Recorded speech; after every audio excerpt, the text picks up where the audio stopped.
ब्रह्मांड के शून्य में जब देवताओं ने देखा कि पृथ्वी पाप के बोझ से पाताल में धंस रही है, तब एक दिव्य शक्ति ने साकार रूप लेने का निर्णय लिया। इस कहानी का आरंभ उत्तर प्रदेश के कासगंज जिले के एक छोटे से गांव बहादुर नगर से होता है। यहाँ एक साधारण परिवार में नारायण साकार हरि का प्राकट्य हुआ। संसार की नजरों में वे एक बालक थे जो बड़ा होकर पुलिस की सेवा में गया, लेकिन सत्य ये था कि वे अपनी शक्तियों को गुप्त रखे हुए थे। वे खाकी वर्दी पहनकर अपराधियों को पकड़ रहे थे, जबकि असल में वे मनुष्यों के भीतर के मानसिक अपराधों को मिटाने की तैयारी कर रहे थे। एक दिन अचानक उन्होंने सब कुछ त्याग दिया। ये उनका पहला बड़ा कदम था, दिखावे की दुनिया से हटकर सत्य की स्थापना करना। नारायण हरि ने जब अपना दरबार लगाया तो वहां न कोई मूर्ति थी, न कोई दान पात्र।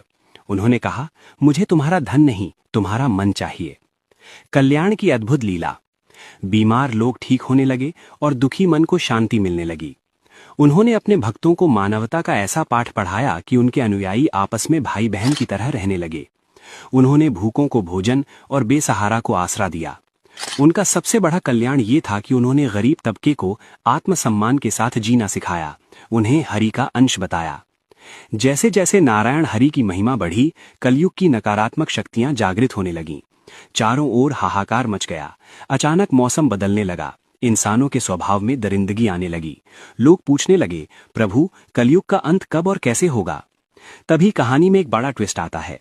नारायण हरि ने मुस्कुराकर कहा, कलयुग बाहर नहीं, तुम्हारे भीतर है। जब तक तुम्हारे भीतर का रावण नहीं मरेगा, बाहर का कलयुग नहीं थमेगा। लेकिन बाहरी दुनिया में भी विनाश के बादल मंडराने लगे। भविष्य की इस कहानी का सबसे रोमांचक हिस्सा वो है जब पाप अपनी चरम सीमा पर होगा। आकाश का रंग गहरा लाल हो जाएगा, धरती कांपने लगेगी। अधर्मी लोग अपनी शक्तियों के मद में चूर होकर नारायण हरि के भक्तों पर प्रहार करेंगे। उस समय नारायण हरि अपना शांत रूप त्याग कर विनाशक स्वरूप धारण करेंगे, लेकिन वे कोई अस्त्र शस्त्र नहीं उठाएंगे। उनका हथियार होगा शब्द और संकल्प।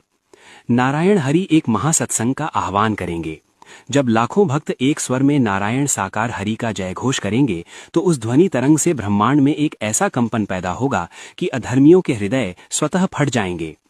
कलयुग का अंत किसी युद्ध से नहीं, बल्कि एक महा ऊर्जा के विस्फोट से होगा, जो केवल सत्य को बचाएगा और असत्य को भस्म कर देगा। जब प्रलय का जल चारों ओर फैलेगा, तब नारायण हरि के हाथ एक सुरक्षा कवच यानी डिवाइन शील्ड की तरह उनके भक्तों के ऊपर तन जाएंगे। वे अपने भक्तों को लेकर एक ऐसी दिव्य जगह यानी हाथरस या बहादुर नगर के आध्यात्मिक केंद्र पर एकत्रित होंगे, जहां प्रकृति का कोई भी विनाशकारी तत्व प्रवेश नहीं कर पाएगा। वहां समय रुक जाएगा। जो लोग हरि की शरण में होंगे, उनकी